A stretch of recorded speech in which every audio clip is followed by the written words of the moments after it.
আশা করি যিনি আমাদেরকে মুসলিম করেছেন, যিনি আমাদেরকে রিজিক দিয়ে থাকেন, যিনি আমাদের সার্বভৌমত্বের মালিক, যিনি সব কিছুকে একাই নিয়ন্ত্রণ করে থাকেন, আমরা তার প্রশংসা করি। আমরা বলি আলহামদুলিল্লাহ। আজকের খুতবা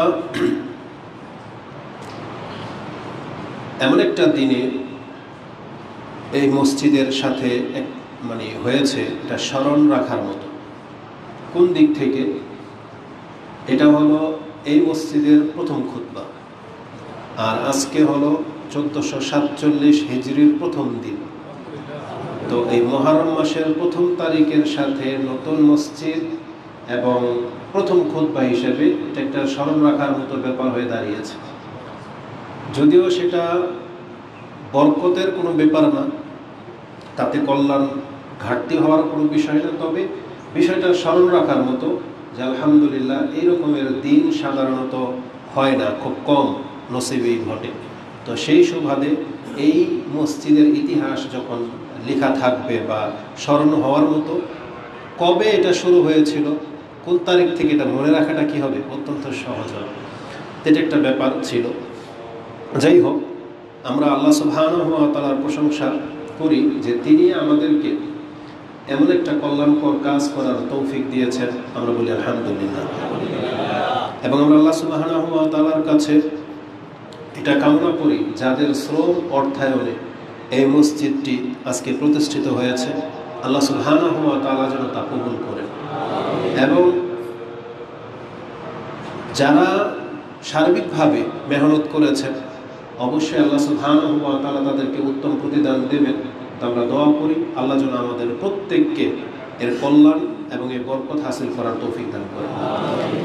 বিশেষ করে এই মসজিদটি, এই মসজিদ, প্রত্যেকটা মসজিদের একটা বরকত কল্যাণ রয়েছে। তবে কোরআন এবং সুন্নাহ ভিত্তিক যখন কোনো একটা মসজিদ প্রতিষ্ঠিত হওয়ার দাবি করে, তাহলে সেটার কল্যাণ আরও ব্যাপক। আমরা আল্লাহ সুবহানাহু ওয়া তাআলার কাছে অন্তঃস্থল থেকে দোয়া করি এই মসজিদের কল্যাণ বরকত যা আছে সেটা আমরা এবং এই এলাকাবাসীর জন্য প্রাপ্ত হই। আল্লাহ তুমি আমাদের জন্য কবুল করো। সালাতু ওয়াস সালাম প্রিয় নবী মুহাম্মদুর রাসূলুল্লাহ সাল্লাল্লাহু আলাইহি ওয়াসাল্লামের প্রতি, যার মাধ্যমে আমরা এই কল্যাণকর দিন পেয়েছি, যিনি আমাদের অনুসরণীয়, যাকে অনুসরণ করতে বলা হয়েছে। আমরা তার উপরে সালাত এবং সালাম পাঠ করি। আমরা বলি আল্লাহুম্মা সাল্লি ওয়া সাল্লিম ওয়া বারিক আলা নবিয়িকা মুহাম্মদ।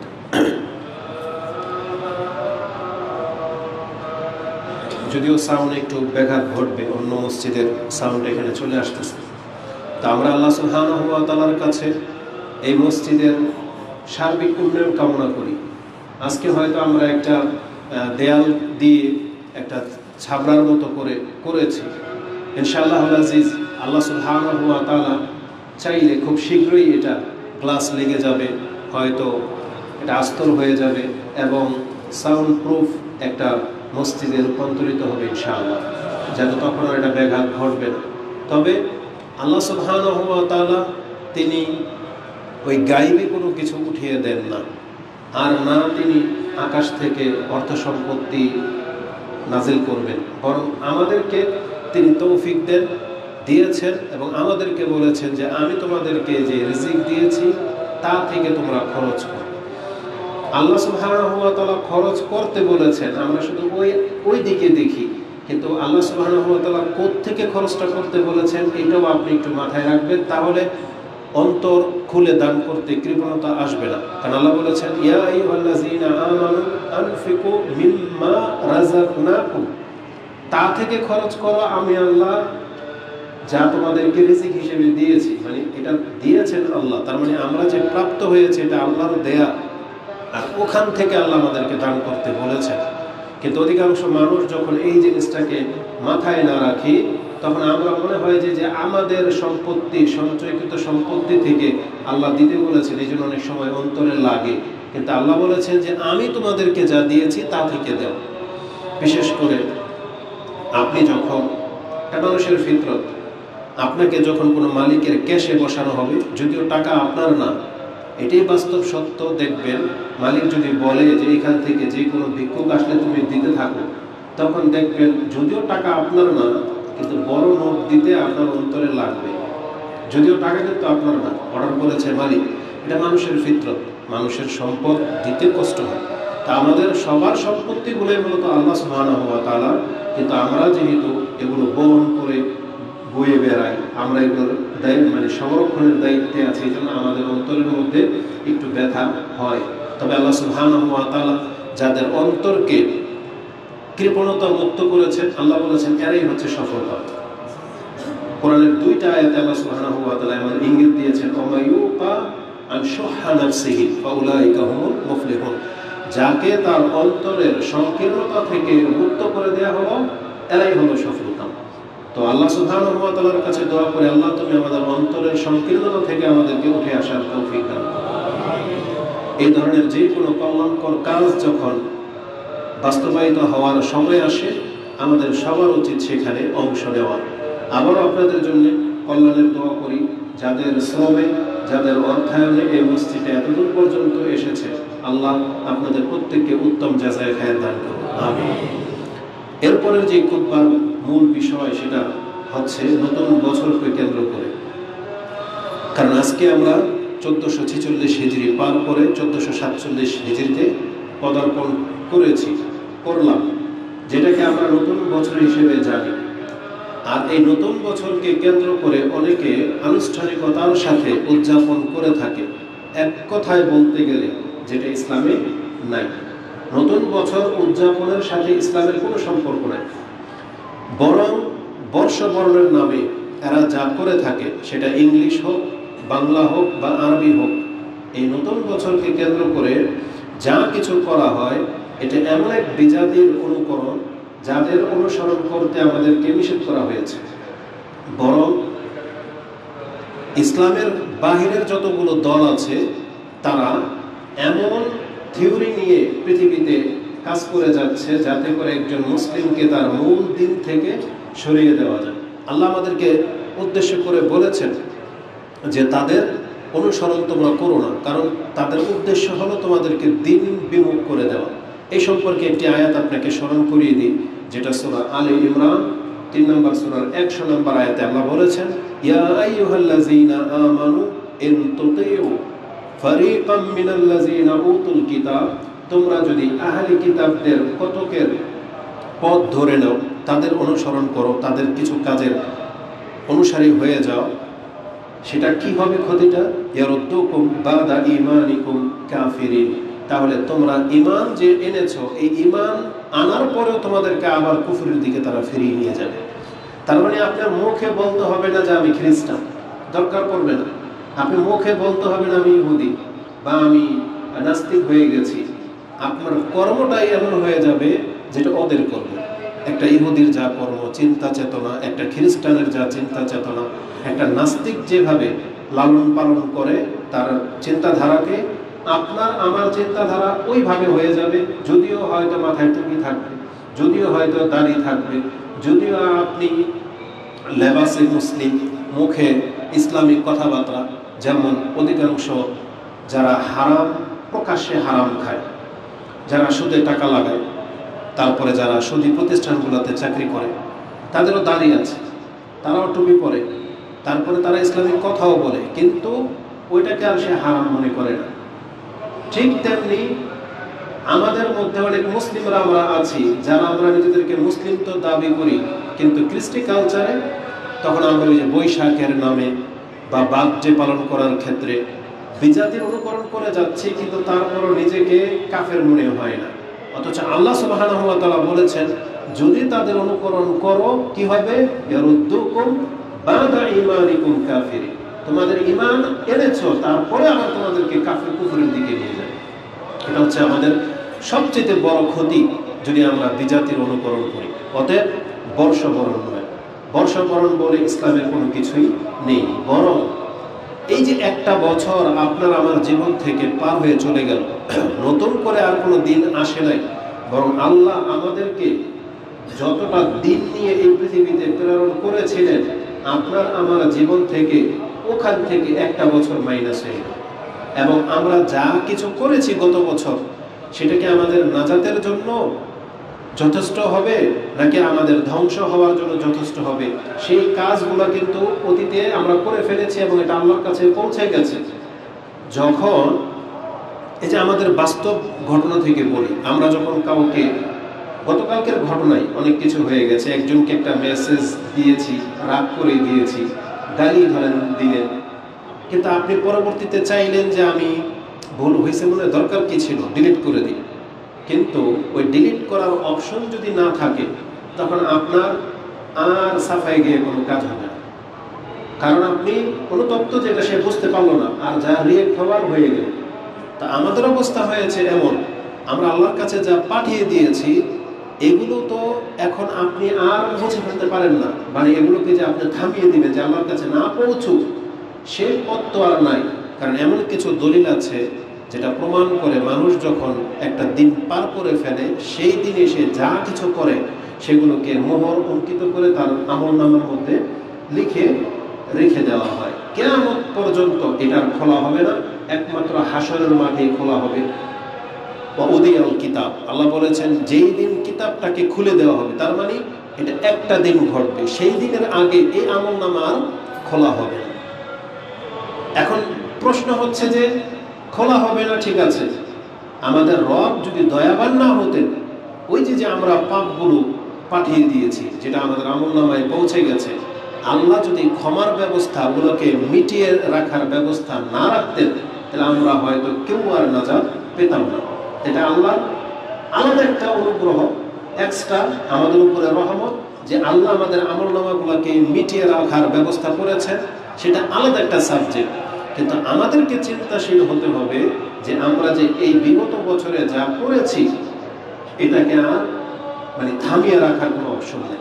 এখন আমাদেরকে চিন্তাশীল হতে হবে, আর আল্লাহ নিজেও বলেছেন যে তুমি চিন্তাশীল হও। অতএব বর্ষবরণ নয়, বরং আমাদেরকে চিন্তাশীল হতে হবে যে আমরা এই একটা বছর যে পার হয়ে চলে গেল, এই বছরটাতে আমি আমার ব্যক্তিত্বের সাথে কি করেছি, আল্লাহর কাছে আমি আমার পরিচয়টা কি তুলে ধরেছিলাম, এটা একটু ভেবে দেখার ব্যাপার।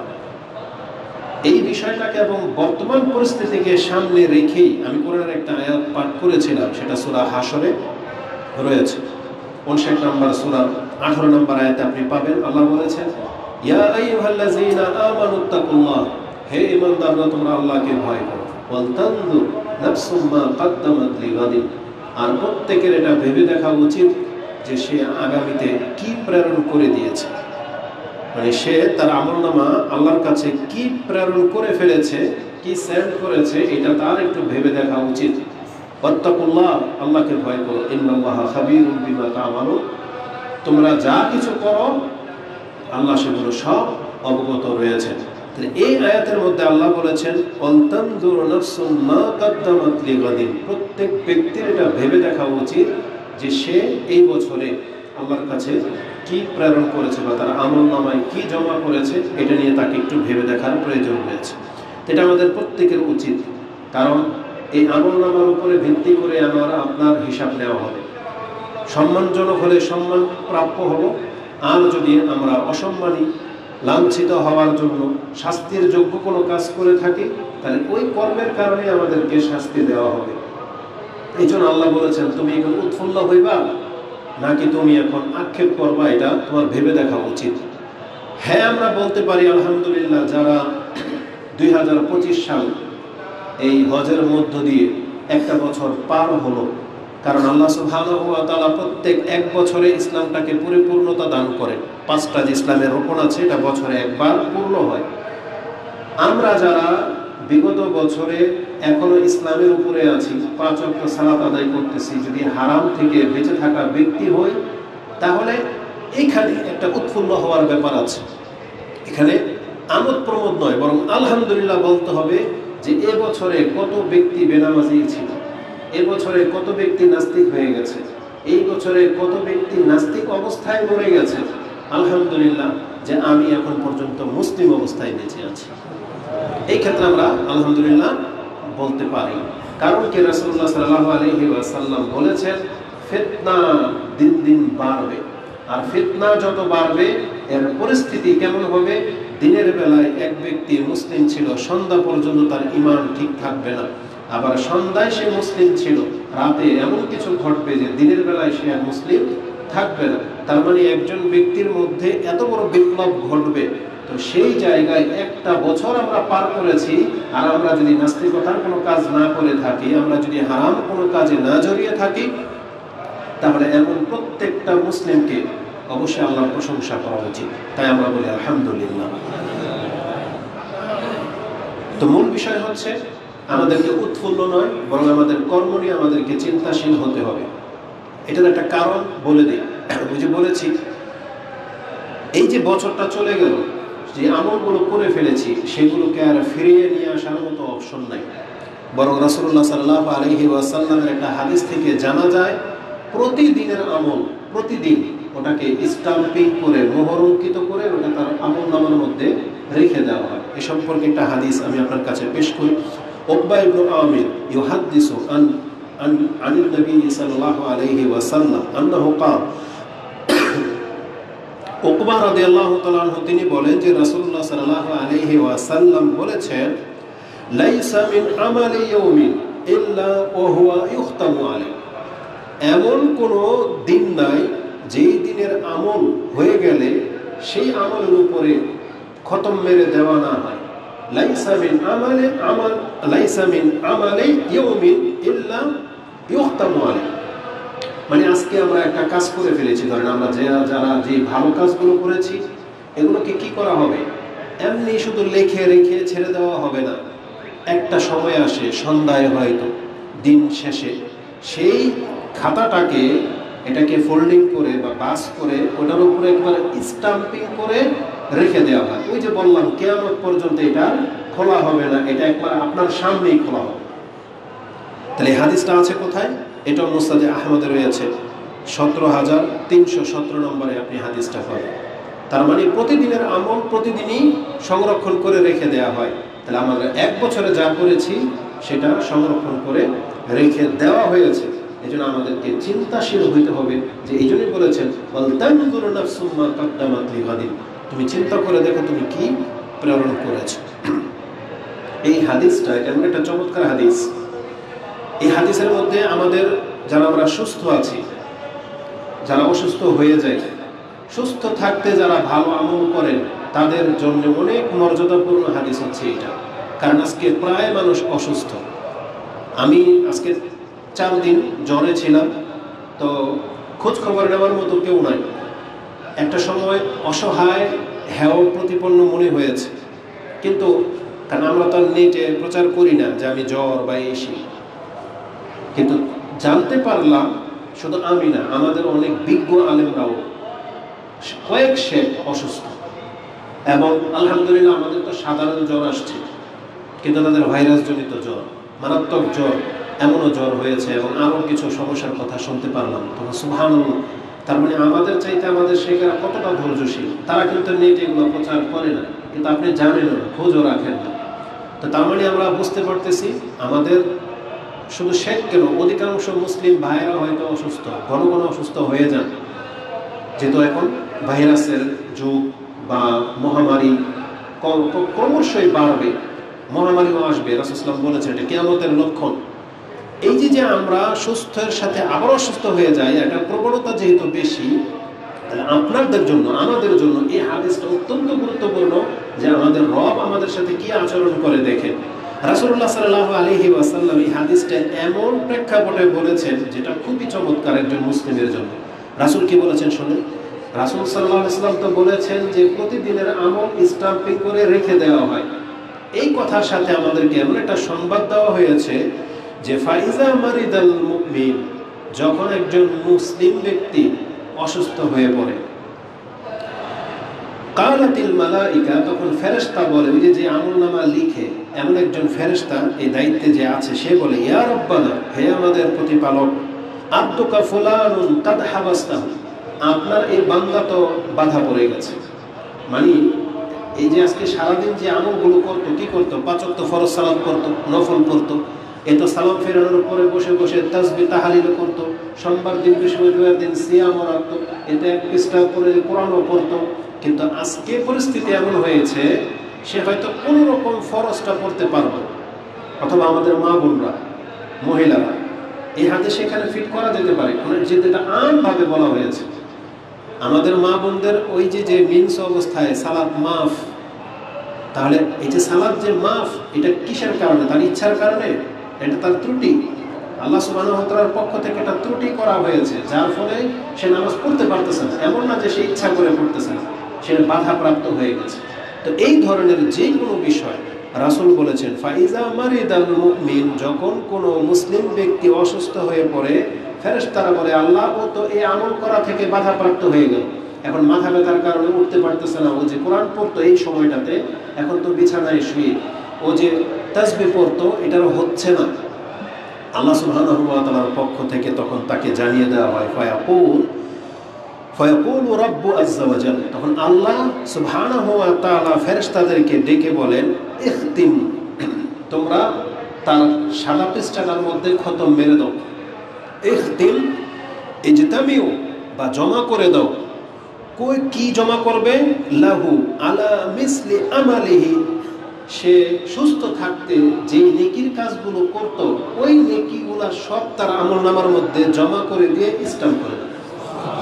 যদিও সেই কাজগুলো করতে পারতেছে না, কিন্তু লিখে দাও, লিখে দিয়ে স্ট্যাম্প করে দাও। কতক্ষণ পর্যন্ত? হাত্তা ইয়াবরা, যতক্ষণ পর্যন্ত এই ব্যক্তি সুস্থ হয়ে সেই আমল চালনা করে দিচ্ছে, মানে সুস্থ হয়ে ফেরত না আসা পর্যন্ত। আও ইয়ামুত, আর যদি সে এই অবস্থায় মরে যায়, যতদিন লাগবে ততদিন সে নেকি না করেও নেকি পেতে থাকবে। তাহলে একজন মুসলিম সুস্থ থাকতে বেশি বেশি ইবাদত করা উচিত, মানে একটা টাইমিং করে ইবাদত করা উচিত। যে আমি ফজরের পরে এক পৃষ্ঠা, এক পারা কোরআন পড়ব, মাগরিবের পরে পড়ব, বা আমি একটু দান সাদকা করবো, বা আমি ইশরাক, চাষ্ট 2 রাকাত করে সালাত পড়ব। মানে তার ব্যক্তির সাথে কিছু আমলের সাথে ফিক্সড করে নিতে হবে, যাতে করে অসুস্থ হয়ে গেলে সেই আমলগুলো আপনি হয়তো করতে পারবেন না, কিন্তু নেকি ঠিকই আপনি পেতে থাকবেন। আল্লাহ আমাদেরকে তৌফিক দান করুন, আমিন। তাহলে আমি হাদিসটাকে আজকে উল্লেখ করেছিলাম ভিন্ন একটা অর্থে, সেটা হচ্ছে যে প্রতিদিনের আমল কিন্তু স্ট্যাম্পিং করা হয়, অর্থাৎ গত বছর আমরা যা করে ফেলেছি সেটা আল্লাহর কাছে পৌঁছে গেছে, এটাকে মিটানোর আর কোনো ব্যবস্থা নাই। এই জন্য আমাদেরকে আল্লাহর কাছে ক্ষমা চাওয়া ছাড়া বিকল্প আর কোনো পথ নেই। এই জন্য উৎফুল্ল নয়, নতুন বছরের কেন্দ্র করে আমাদেরকে কোনো কিছু করতে রাসূলুল্লাহ সাল্লাল্লাহু আলাইহি ওয়াসাল্লাম শেখান নেই, বরং আমাদেরকে আল্লাহর কাছে তৌফিক কামনা করতে হবে যে বিগত বছর যেভাবে আমি মুসলিম ছিলাম, আল্লাহ এই বছরও যেন আমি ইসলামের উপরে তোমার বান্দা হয়ে থাকতে পারি, আমাদেরকে সেই তৌফিক দান করো, এটা করতে হবে। আর এটা আমার এই কথার প্রেক্ষিতে প্রমাণ রয়েছে, সেটা কোথায়? প্রত্যেক প্রথম মাসের চাঁদ উঠলেই রাসূলুল্লাহ সাল্লাল্লাহু আলাইহি ওয়াসাল্লাম তিনি এই দোয়া পড়ে নিতেন যে আল্লাহুম্মা আহিল্লাহু আলাইনা বিল ইউমনি ওয়াল ঈমান ওয়া সালামাতি ওয়াল ইসলাম রাব্বি ওয়া রাব্বুকাল্লাহ, যে আল্লাহ এই চাঁদকে আমাদের জন্য ঈমান, নিরাপত্তা এবং প্রশান্তির বার্তা করে উদিত করো। তাহলে এটা যেহেতু চাঁদটা শুরু হয় প্রথম তারিখ থেকে, তার মানে প্রথম দিনের আপনি আল্লাহর কাছ থেকে কল্যাণ চেয়ে নিলেন, এটা আমাদের করতে হবে। এছাড়া নতুন বছরকে কেন্দ্র করে আমাদের আর কোনো কাজ নেই। তো আল্লাহ সুবহানাহু ওয়া তাআলা বলেছেন, ওয়াল তানজুরু নাফসুম মা কদ্দামাত লিগাদিন ওয়াত্তাকুল্লাহ, তোমরা কি প্রেরণ করেছো সেটা নিয়ে একটু ভাবো। এই কথাটাকে আল্লাহ সুবহানাহু ওয়া তাআলা কত গুরুত্বের সাথে বলেছেন, যেটা আপনি সূরা তাকবীরের মধ্যে পেয়ে যাবেন। তাআলা বলেছেন সেই দিন কি অবস্থাটা হবে, ওয়া ইযা সুহুফু নুশিরাত, যেই দিন তার আমলনামাটাকে, যে সুহুফ, এটাকে নুশিরাত, খুলে দেওয়া হবে। প্রত্যেকের আমলনামা যখন তার সামনে খুলে দেওয়া হবে, ওয়া ইযা সামাউ কুশিতাত, এই আকাশটাকে সরিয়ে ফেলা হবে, একবারে একটা প্রান্ত থাকবে, কোনো ছায়া থাকবে না, মানে কোনো পর্দাই থাকবে না। তারপরে বলা হয়েছে ওয়াইজাল জাহিম সুইরাত, চোখের সামনে জাহান্নামকে উত্তপ্ত করে তোলা হবে। ওয়াইজাল জান্নাতু উজলিফাত, এবং জান্নাতকে নিকটে নিয়ে আসা হবে, দেখিয়ে দেওয়া হবে লোভনীয় জিনিসটা।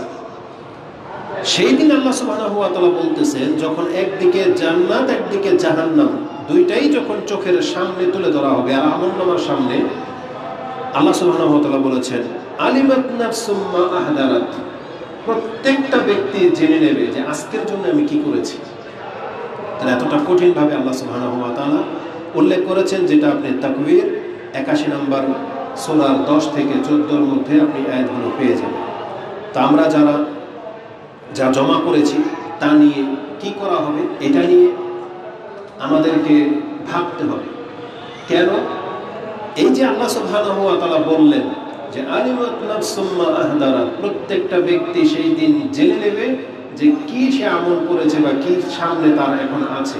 কেন? কি করা হবে এগুলো নিয়ে? আমি আর আপনি যে আমলগুলো করেছি সেটা আল্লাহ আমাদের সামনে তুলে ধরবেন। এই তুলে ধরে কি করবেন? পুঙ্খানুপুঙ্খ আল্লাহ সুবহানাহু ওয়া তাআলা বিচার নেবেন, হিসাব নেবেন। আল্লাহ সেই কথাটাই বলেছেন।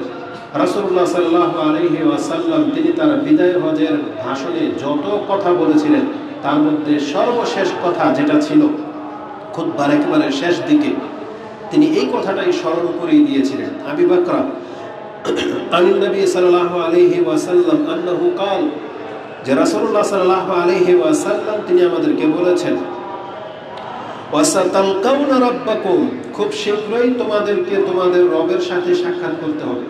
ওয়াসাতালকাউনা রাব্বাকুম ফায়াসআলুকুম আন আমালিকুম, এবং তিনি তোমাদেরকে জিজ্ঞেস করবেন তোমাদের কর্ম সম্পর্কে, যে তোমরা এই দুনিয়াতে কি করেছিলে।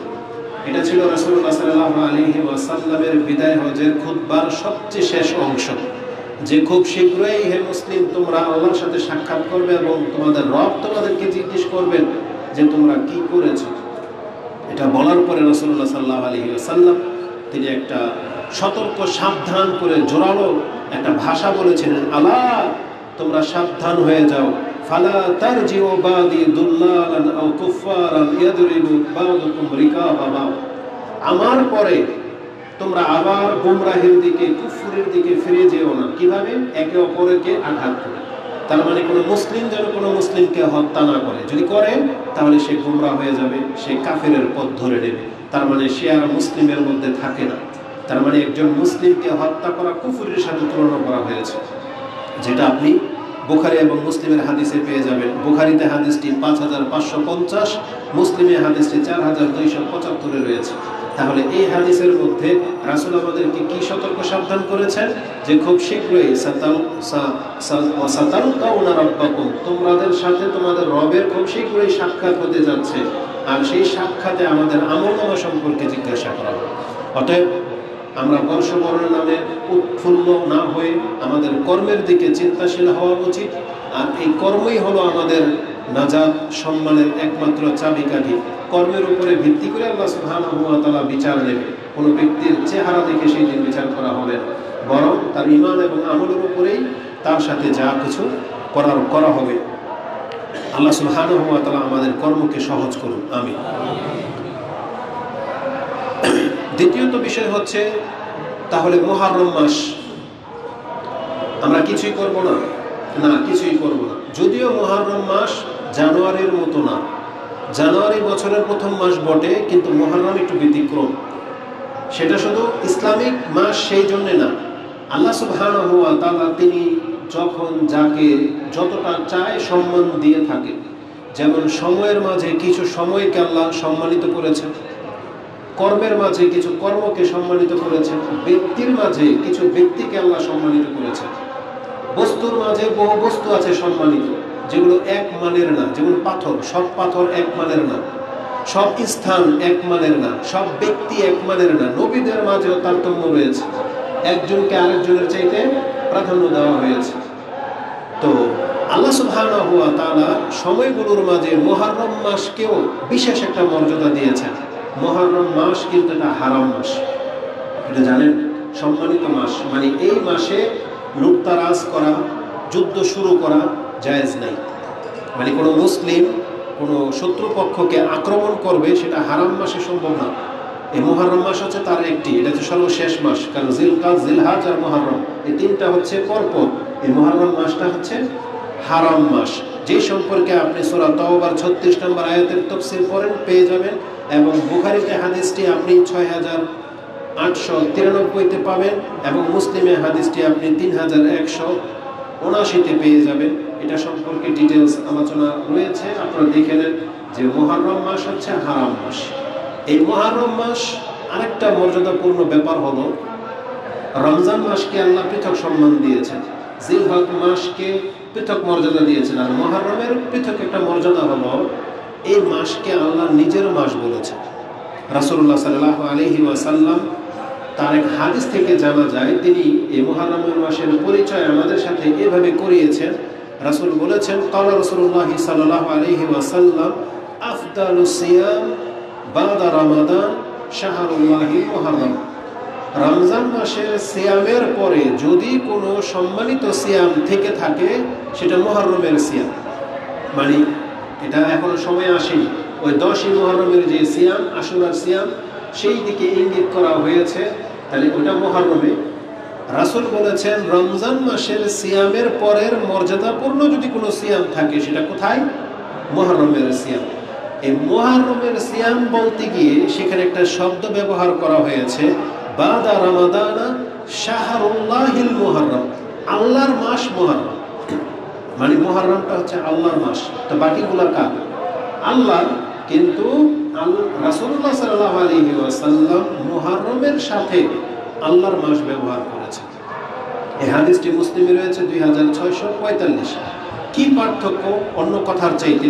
যেমন ধরেন, আরবি ভাষায় মসজিদ হচ্ছে ঘর, তাই না? বাইতুল্লাহ, কি বাইতুল্লাহ, ওগুলো হচ্ছে আমাদের বাইত, মানে এটা আমার বাইত, আরবিতে তো বোঝেন ঘর। এটা একটা ঘর, কিন্তু এই ঘরটাকে যখন বাইতুল্লাহ আল্লাহর সাথে যুক্ত করে দেওয়া হয়েছে, তখন আপনি নিজেও বুঝেন দুনিয়ার সমস্ত ঘর থেকে মসজিদ শ্রেষ্ঠ। দুনিয়ায় অনেক কিতাব আছে, কিন্তু কোরআন কিতাবুল্লাহ, আল্লাহর কিতাব, আল্লাহর সাথে লেগে যাওয়ার কারণে এই কিতাবের মর্যাদা সব থেকে ঊর্ধ্বে। যেমন রাসূলুল্লাহ, যার নামের সাথে রাসূলুল্লাহ লেগে গেছে, মানে আল্লাহর রাসূল, তার মর্যাদা অটোমেটিক বেড়ে গেছে। তাহলে এই মুহররম মাসের সাথে আল্লাহর সম্পর্ক জুড়ে দেওয়ার কারণে, আল্লাহর নাম জুড়ে দেওয়ার কারণে মুহররমের সম্পর্কটাও বেড়ে গেছে, যে শাহরুল্লাহ, এটা হচ্ছে আল্লাহর মাস। তাহলে মুহররমকে সেই মান দেওয়া হয়েছে। এই মুহররম মাসের কর্ম সম্পর্কে তেমন কোনো ইতিহাস পাওয়া যায় না, তবে 10 মুহররমের একটা সিয়াম রয়েছে, সেই সম্পর্কে আগামী খুতবায় সময় পাবেন। এই জন্য ওই আশুরার সিয়াম সম্পর্কে আমি আজকে আর কিছুই বলছি না, তবে এতটা বলে দেব, এটা জরুরি বিষয়। মুহররম এটা শোকের মাস নয়। মুহররম কি? এটা শোক পালনের মাস নয়। এটা তো শিয়াদের কাছে, শিয়া, রাফেজি, খারেজি যারা, তাদের কাছে মুহররম হচ্ছে শোকের মাস, কিন্তু মুসলিমদের কাছে মুহররম হলো আল্লাহর বিজয়ের মাস। আল্লাহ সুবহানাহু ওয়া তাআলার পক্ষ থেকে মুসলিমদেরকে বিজয় দান করা হয়েছিল এই মুহররমে। এই মুহররমের 10 তারিখে আল্লাহ সুবহানাহু ওয়া তাআলা ইসলামের বিজয় ঘটিয়েছিলেন। আর এর ইতিহাস বহু পুরানো। কার যুগ থেকে? মূসা আলাইহিস সালামের আমল থেকে পাওয়া যায়। বরং আদম আলাইহিস সালাম থেকে বহু ঘটনা এই মুহররম কেন্দ্রিক বর্ণনা করা হয়েছে তাফসিরে, যেগুলোর দিকে আমি যেতে চাচ্ছি না। যে মুহররম মাসেই আদম আলাইহিস সালামকে সৃষ্টি করা হয়েছে, বা মুহররম মাসেই পৃথিবীর কিয়ামত হবে, মুহররম মাসেই আদম আলাইহিস সালামকে দুনিয়াতে আনা হয়েছিল, মুহররম মাসেই আদম আলাইহিস সালামকে ক্ষমা করা হয়েছিল। এভাবে বহু ঘটনা লেখা আছে। আমরা সেই দিকে যেতে চাচ্ছি না। আমরা যেটা মূল হিসেবে জানি সেটা হচ্ছে মূসা আলাইহিস সালামের বিজয়। কারণ রাসূলুল্লাহ সাল্লাল্লাহু আলাইহি ওয়াসাল্লাম যখন মদিনাতে আসছেন, তখন দেখলেন ওয়াজাদাল ইয়াহুদ সাওমা, তারা ইহুদিদেরকে সিয়াম অবস্থায় পেলেন। জিজ্ঞাসা করলেন, মা হাযাল ইয়াউম আল্লাযী তাসুমুনা, এটা কোন দিন যে আজকে তোমরা সিয়াম পালন করছো? তখন বলে, হাযা ইয়াউমুন আযীম নাজ্জাল্লাহু মূসা ওয়া কওমা ওয়া আগরাকাল্লাহু ফিরআউনা ওয়া কওমা। আল্লাহ সুবহানাহু ওয়া তাআলা এই দিন মূসা আলাইহিস সালামকে এবং তার কওমকে নাজাত দিয়েছিলেন, আর ফেরাউনকে এবং তার সৈন্যবাহিনী, তার জাতিকে ডুবিয়ে ধ্বংস করেছিলেন। এটা ছিল সেই দিন, মানে মুহররমের 10 তারিখের দিন। তাহলে মুহররম হচ্ছে বিজয়ের মাস, কিন্তু এই বিজয়ের দিনটাকে পরবর্তীতে কোনো একটা ঘটনার মানে সময়ের বিবর্তনে মুহররম মাসের 10 তারিখে একটা ঘটনা ঘটে যায় আলে বাইতের সাথে। রাসূলুল্লাহ সাল্লাল্লাহু আলাইহি ওয়াসাল্লাম তার বংশ আহল পরিবারের সাথে একটা ঘটনা ঘটে যায়, যেটা হুসাইন রাদিয়াল্লাহু তাআলা আনহুর সাথে ঘটে কারবালার ময়দানে। সেটা মুহররম মাসেই ছিল।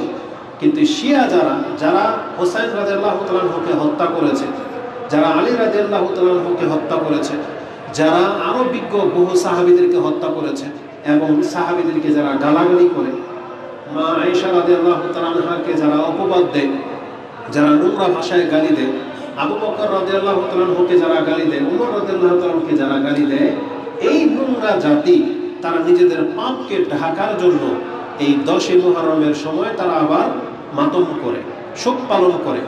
আর পৃথিবীর মানুষের নেচার হলো যেটার প্রচার প্রসার বা যেটা দেখে ভালো লাগে তখন তারা সেটাতে জড়িয়ে যায়। কিন্তু ইতিহাস খুঁজে আর দেখেন এটা কোত্থেকে আসলো। এই শিয়াদের প্রভাবে, যার ফলে অধিকাংশ মানুষ বাংলার জমিনের মুহররম যে আল্লাহর বিজয়ের মাস এটা জানে না, বরং এই মুহররম মাসকে তারা শোকের মাস মনে করে। এমন অধম অজ্ঞ কিছু মুসলিম আছে যারা মুহররম মাসের মধ্যে বিবাহ শাদীটা হওয়াটাও একটা অকল্যাণ কিছু মনে করে। এগুলো হচ্ছে শিয়াদের থিওরি, শিয়াদের সাজানো, শিয়াদের বানানো রীতিনীতি। এগুলোকে অনুসরণ করা যাবে না। আর যারা শিয়া মানে হচ্ছে মূলত সঙ্গী, শিয়ান মানে হচ্ছে সাহায্যকারীও হয়। এটা একটা সম্মানজনক নাম। আমরা ওদেরকে এই নামেই চিনি, যদিও কারণ ওরা বলেছিল যে আমরা আলীর শিয়া, মানে আলীর সঙ্গী, আলীর সাহায্যকারী। কিন্তু মূলত ওদের আসল পরিচয় হচ্ছে খারিজি, রাফেদা। আমরা যদি এই ভাষা বলি তো অনেকে চিনবে না, এই জন্য শিয়া শব্দ আমরা পরিচিতির জন্য বলি। যাদেরকে আপনি শিয়া বলতেছেন এরাই হলো খারিজি, এরাই আলী রাদিয়াল্লাহু তাআলাকে হত্যা করেছিল এবং এরাই তার ছেলে হুসাইন রাদিয়াল্লাহু তাআলাকে হত্যা করেছে ষড়যন্ত্রমূলক, কিন্তু আবার মায়া কান্না করে। এদের কাছ থেকে সাবধান থাকতে হবে। এরা হচ্ছে মুসলিমদের চরম শত্রু, এমন শত্রু যে শত্রুকে আপনি শত্রু হিসেবে চিনেন না, এটা আপনার ব্যর্থতা। ইহুদিকে আমরা শত্রু হিসেবে চিনি, কিন্তু ইহুদির খালাতো ভাই হচ্ছে এটা। এই ইহুদিদের থিওরির উপরে ভিত্তি করে শিয়াদের জন্ম। এই শিয়া হচ্ছে ইহুদিদের খালাতো ভাই, যাকে আপনি নিজের ভাই মনে করেছেন, কিন্তু মূলত এটা হচ্ছে ইহুদিদেরই আরেকটা এপিটাগোপিট, আরেকটা কালার। ইহুদিকে যেই কালারে চিনেন, যেমন কথার কথা আপনি সবসময় প্যারাসিটামল চিনতেছেন সাদা, এখন বাজারে যদি কোনো প্যারাসিটামল লাল কালারে আসে, আপনি যদি বলেন যে না এটা প্যারাসিটামল না, এটা হবে আপনার ব্যর্থতা। তো ইহুদিদের আরেকটা রূপ হচ্ছে শিয়া, যেটা আপনাকে তার কাছ থেকে বাঁচতে হবে। তো এই জন্য শিয়া কোনোদিন মুসলিমের বন্ধু হতে পারে না। তো আজকের খুতবার এটাই ছিল সারসংক্ষেপ, যে মুহররম মাস এটা কোনো অপয়া শোকের মাস নয়। মুহররম মাস হচ্ছে আল্লাহর মর্যাদাপূর্ণ মাসগুলোর একটি, এটা হারাম মাস এবং এটা সম্মানিত মাস, এবং এই মাসকে এটা আল্লাহর মাস বলেছেন, শাহরুল্লাহ ব্যক্ত করা হয়েছে। এই মাসের বিশেষ কোনো ইবাদত নেই, শুধুমাত্র একটাই সিয়াম, সেটা হচ্ছে 10ই মুহররমের সিয়াম। যে ব্যক্তি একটা সিয়াম রাখবে তার 1 বছরের গুনাহকে আল্লাহ সুবহানাহু ওয়া তাআলা মাফ করে দিবেন। সেটা আগামী খুতবায় আপনারা জানতে পারবেন। তা আজকের খুতবা সর্বশেষ মেসেজ যেটা আমি আপনাকে দেব, অত্যন্ত গুরুত্বপূর্ণ একটা হাদিস। কারণ আমরা অধিকাংশ মানুষ আজকে কোথায় কি হচ্ছে, কোথায় বোম্পিং হচ্ছে, কে কোন ধরনের মিসাইল বানালো, কে কি করলো, আমরা শুধু সেগুলো নিয়ে ব্যতিব্যস্ত। আর এক শ্রেণীর বক্তা যারা আছে আমাদেরকে বলে যে হুজুররা শুধু তসবিহ নিয়ে বা মসজিদে জিকির আজকার দোয়া শিখায়, এগুলো নিয়ে পড়ে থাকে, আর ওরা কত কি অস্ত্র বানাচ্ছে। আমরা ভুলে গেছি যাদের জন্ম হয়েছে এগুলোর জন্য, যারা এগুলো নিয়ে পড়ে থাকে তাদের দ্বারা এগুলোই শোভা পায়। কিন্তু আমাদেরকে যখন আল্লাহ তার বন্দিগির জন্য এই পৃথিবীতে পাঠিয়েছেন, আমাদেরকে বন্দিগিটাকেই সবচেয়ে বেশি গুরুত্ব দিতে হবে। আর জেনে নেন, মৃত্যু আমাদের প্রত্যেকের ধার প্রান্তে। হয় অ্যাটম বোমায় মরব, না হয় ভাইরাস জনিত কারণে মরব, অথবা শত্রুতার জেরে একজন আরেকজনকে হত্যা করে দিবে, ছিনতাইকারীর আঘাতে মরব, এটাই বটে। আর এটা খুব শীঘ্রই হতে যাচ্ছে, যে কেউ আমরা যখন তখন মরে যেতে পারি। মৃত্যুটা আমাদের একেবারে ধার প্রান্তে। আজকে ইরান ফিলিস্তিন যা হচ্ছে সেটা গালফেও আসবে। আমরা কি করতে পারি? কিছুই করার নাই। ইন্ডিয়া হোক, যে কোনো শত্রু রাষ্ট্র হোক, আমাদের উপরে চেপে গেলে আমাদের কিছুই করার নাই। না আমরা প্রতিহত করার মতন ক্ষমতা রাখি, আর না আমাদের বাঁচার কোনো পথ আছে যে আমাদের ট্যাঙ্কার আছে যে আমরা সেখানে ঢুকে যাব বা সমুদ্র পার হয়ে অন্য কোনো রাষ্ট্রে চলে যাব। আমাদের পথ বন্ধ। যেহেতু আমরা মরবই, কেন আমরা মুসলিম হয়ে মরি? এটা আমাদের মেসেজ থাকবে। আপনি মুসলিম হয়ে মরেন, এমনভাবে প্রস্তুত থাকেন, আসুক না, বোম পড়ুক না, আমি আমার রবের কাছে যদি ক্ষমা পেয়ে যাই, আমার আর কি লাগবে? কিয়ামতের মাঠে যদি আমি আল্লাহর কাছে মুসলিম হয়ে দাঁড়াইতে পারি, আমার আর কি ক্ষতি বলেন? এই জন্য প্রত্যেকের আমলের দিকে ফোকাস করা উচিত। আপনি যত সময় নষ্ট করেন ইরান আর ইসরায়েলের এই বোমাবমি দেখে, শেয়ার করে, উৎফুল্ল হয়ে, উর্দুতে মাঝে মাঝে কিছু ওই শের শায়েরি চলে আসে, তখন একটা কথা খুব ভালোই লেগেছে। একটা দুষ্ট প্রকৃতির লোকে বলেছে, अगर आप फेसबुक में इस्लामिक कोई स्टेटस लिखते हो तो जान लेना आपका मोबाइल जन्नत पे जाएगा। আপনি, তার মানে কি, আপনি যদি মোবাইলের মধ্যে শুধু ইসলামিক পোস্ট দেন, তাহলে ধরে নিলাম আপনার মোবাইলটা জান্নাতে যাবে, কিন্তু ইসলামিক আমল না করলে আপনি স্ট্যাটাস দিয়ে জান্নাতে যাবেন না। তো ভালো ভালো কথা শেয়ার করা এটা নাজাতের জন্য যথেষ্ট না। আপনি ইসলামের প্রচার করবেন, এটা ভালো, কিন্তু প্রতিনিয়ত সত্য মিথ্যা বানিয়ে, এই মিসাইল বানাইলো এমন কালারের, এত পাওয়ারফুল, এত মানুষ করলো, এগুলো দিয়ে আপনি কি মুসলিমের উপকার হয়? না নিজের উপকার হয়, না কোনো জাতির উপকার হচ্ছে। আপনি আমলের দিকে ফোকাস করেন। বরং এই ধরনের ফিতনার মধ্যে সবচেয়ে বেশি লা ইলাহা ইল্লাল্লাহ পড়েন, সবচেয়ে বেশি আপনি ইস্তেগফার করেন, এটা করেন। আসুন, যে হাদিসটা বলতে চেয়েছি এটা বলে দিয়ে আজকের খুতবা শেষ করে দেব। অত্যন্ত গুরুত্বপূর্ণ একটা হাদিস, যেটা কালকে রাতে হঠাৎ করে নজরে চলে আসছে, যেটা আপনার কাছে পেশ করি। উকবা ইবনে আমির ক্বালা ক্বালা রাসূলুল্লাহ সাল্লাল্লাহু আলাইহি ওয়াসাল্লাম, ইন্না মাসালাল্লাযী ইয়া'মালু সাইয়্যাত সুম্মা ইয়া'মালুল হাসানাত। একজন ব্যক্তি পাপ করেছে, এই ব্যক্তি যখন আবার ভালো কাজ করে, এই ধরনের মানুষের মর্যাদা কি? ধরেন আমরা প্রত্যেকে পাপী, মাঝে মাঝে আমাদের দ্বারা পাপ হয়ে যায়, তারপরে আপনাকে আমাকে ভালো কাজ করতে হবে কেন? আর যারা এটা করেন তাদের মর্যাদা এটা। আমরা তো পাপী, সবাই পাপীর কাতারে এখন দাঁড়াই আমরা যখন তখন পাপ হয়ে যায়, কিন্তু আমাদের একটা করণীয় কি? আজকের মেসেজ, পাপ তো ঠেকাইতে পারতেছি না, কিন্তু তারপরে একটা করণীয় আছে, সেটা করতে হবে। সেটা কি? ভালো একটা কাজ করে। একজন পাপী ব্যক্তি যদি ভালো কাজ করে, তার মর্যাদা সম্পর্কে রাসূল বলেছেন সুম্মা ইয়া'মালুল হাসানাত, সে যদি তারপরে ভালো কাজ করে, তার উদাহরণ হচ্ছে কামাসালি রাজুলিন কানাত আলাইহি দিরউন দাইয়িকাতুন, সে যেন ওই ব্যক্তির মতো যে যাকে একটা বর্ম পরিয়ে দেওয়া হয়েছে, কই দিকে শিকলে বেরি লাগিয়ে দেওয়া হয়েছে। বড় বড় ক্রাইম যারা করে, ক্রিমিনাল যারা, তাদেরকে এটা করানো হয়, জেলখানায় বন্দিও করা হয়, আবার হাতে পায়ে গলাতে লোহার শিকল পরিয়ে দেওয়া হয়। ওটাকে বলা হয়েছে যে দিরউন দাইয়িকুন, একবারে সংকীর্ণ, যা তাকে চেপে ধরেছে। কাদ খানাকাতহু, যেটা তাকে একবারে চেপে ধরেছে, একবারে এখানে চেপে ধরেছে, হিলতে পারতেছে না, হাত টানা হয়ে আছে, পা টেনে ধরে আছে, এরকম। রাসূল বলেছেন সুম্মা আমিলা হাসানাতান, এই ব্যক্তি যখন ওই যে পাপ করার কারণে নিজেকে এভাবে আবদ্ধ করে ফেলেছে, এখন যদি সে একটা ভালো কাজ করে, তার সাথে কি হয়? ফানফাক্কাত হালকাতান, হালকাতান, তাহলে যখনই একটা ভালো কাজ করবে, ওই যে পাপের কারণে তার এখানে চেপে ধরা হয়েছিল, এটা আস্তে করে খুলে যাবে। তাকে যে কষ্ট দেওয়া হচ্ছিল সেটা খুলে যাবে। সুম্মা আমিলা উখরা, আবার আরেকটা যখন ভালো কাজ করে, ফানফাক্কাত উখরা, তাহলে আরেকটা গিট খুলে যাবে। তার মানে যেগুলো তার শরীরের মধ্যে গেঁথে দেওয়া হয়েছিল, এক একটা করে বর মেরে সেই গিট, যেটা তাকে কষ্ট দিচ্ছিল, এটা এক এক করে খুলতে থাকবে, হাত্তা তাখরুজা ইলাল আরদ, এমনকি ভালো কাজ করতে যখন থাকে, তখন তার লোহার বেড়িটা তার গায়ের থেকে খুলে জমিনে পড়ে যাবে।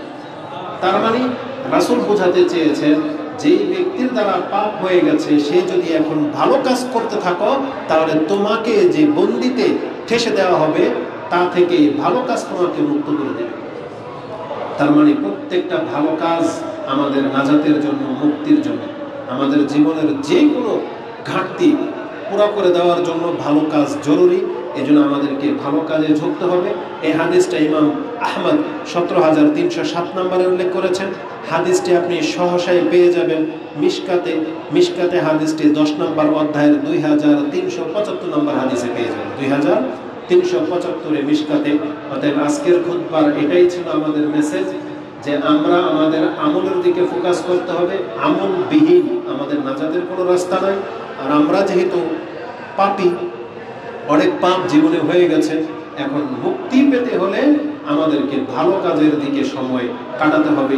আর রাসূলুল্লাহ সাল্লাল্লাহু আলাইহি ওয়াসাল্লামের আরেকটা হাদিসে আরো চমৎকার করে এভাবে বলা হয়েছিল, আবু যার রাদিয়াল্লাহু তাআলা আনহুকে, ইয়া বাজার ইত্তাকিল্লাহা হাইসুমা কুনতা, যেখানেই তুমি থাকো না কেন আল্লাহকে ভয় করো। ওয়াতবিস সাইয়্যাতাল হাসানাত তামহু, যখনই তোমার দ্বারা অন্যায় কিছু হয়ে যাবে সাথে সাথে ভালো একটা কাজ করে নেবে, তাহলে ভালো কাজটা তোমার মন্দটাকে মিটিয়ে দেবে। আরেকটা হাদিস আমার স্মরণে আসতেছে এই মুহূর্তে। রাসূল বলেছেন, একজন মানুষ যখন ময়লা রাস্তা দিয়ে হেঁটে যায় তখন তার কাপড়ে লাগে, আবার ভালো রাস্তা দিয়ে যখন হেঁটে যায় ওই ভালো রাস্তা তার ময়লা কাপড়টাকে পাক করে দেয়। এটা মহিলাদের ক্ষেত্রে বলা হয়েছে। আর পাপ মিটানোর ক্ষেত্রে আরেকটা হাদিস খুব চমৎকার রয়েছে। যেই ব্যক্তি ভালো কাজ করে তার উদাহরণ হলো এমন ব্যক্তির মতো যার জুব্বাটা, আল খাল্লাটা অনেক বড়, অনেক লম্বা, মানে রাজা বাদশারা, রানীরা যেগুলো পরে দেখবেন যে তার কাপড় পেছনে 10 হাত ঝুলতেছে, মানে ছেঁচড়িয়ে আসতেছে, যেটা রানীরা পরে থাকে, যাদের কাপড়টাকে কেউ আলগিয়ে ধরে রাখতে হয়। রাসূল বলেছেন একজন ব্যক্তির উদাহরণ হলো সেই কাপড়ের মতো যার কাপড়টা জমিনে ঝুলে আছে। এটা আবার ওই দিকে নিয়েন না যে ওই যে টাকনার নিচে কাপড় যে ঝুলিয়ে পড়ে, এটা ওই এক্সাম্পল দেওয়া হয়নি, মানে এটা ওই রানীর উদাহরণ নেন যেই মহিলার কাপড় অনেক লম্বা, 10 হাত পর্যন্ত ঝুলে আছে। এই ধরেন মরুভূমি দিয়ে হাঁটতেছে, তার পায়ের চিহ্নগুলো পড়ে না। রাসূল উদাহরণ দিয়েছেন এই ব্যক্তি যে মন্দ কাজ করেছে তার কাপড় কি করে পেছন দিক থেকে যেহেতু হেঁচড়িয়ে আসতেছে, তার পায়ের চিহ্নগুলোকে মিটিয়ে দেয়। তাকে যে ফলো করবে এসে তাকে খুঁজে পাবে না সে কোন পথে গেছে। তার মানে তার শত্রু যে তার পেছনে নিয়েছিল তার পায়ের চিহ্ন দেখে দেখে তাকে ধরবে, কিন্তু যার কাপড়টা অনেক লম্বা, যে কাপড় তার পদচিহ্নগুলোকে মিটিয়ে দিচ্ছে, তাহলে এই শত্রু তাকে কোনোদিন নাগাল পাবে না। কত চমৎকার একটা উদাহরণ। তার মানে আজকে আমরা যারা পাপী, জাহান্নাম তো উৎপেতে আছে, কিন্তু আমাদের উদাহরণ হলো যদি আমরা সৎ কাজ করি, পেছনে এমন একটা কাপড় আমরা ঝুলিয়ে দিলাম যে আমাদের পাপের চিহ্নগুলোকে, আমাদের এই কাপড় আমাদের সৎ কাজ মিটিয়ে দেবে, যার ফলে কিয়ামতের মাঠে কোনো চিহ্ন থাকবে না যে আমি আর আপনি পাবো। এজন্য আল্লাহ সুবহানাহু ওয়া তাআলার কাছে আমরা শুকরিয়া আদায় করি এবং আল্লাহর প্রশংসা করি যিনি আমাদের পাপকে মিটিয়ে রাখার ব্যবস্থা করেছেন। এবং আমরা আমাদের নিজেদের জন্য এবং আমাদের মুসলিম ভাইদের জন্য, আমাদের শেখদের জন্য দোয়া করি, আল্লাহ আমরা যারা অসুস্থ আমাদেরকে সুস্থতা দান করেন, এবং যারা সুস্থ আছেন আল্লাহ তাদেরকে অসুস্থ হওয়া থেকে হেফাজত করেন, এবং বড় ধরনের দুরারোগ্য থেকে আল্লাহ আপনি আমাদেরকে মুক্ত রাখেন। আমিন। আকুলু লিকাউলি হাযা আস্তাগফিরুল্লাহ লি ওয়া লাকুম ওয়া লিসাইরিল মুসলিমিন ফাস্তাগফিরু ইন্নাহু হুয়াল গফুরুর রহিম।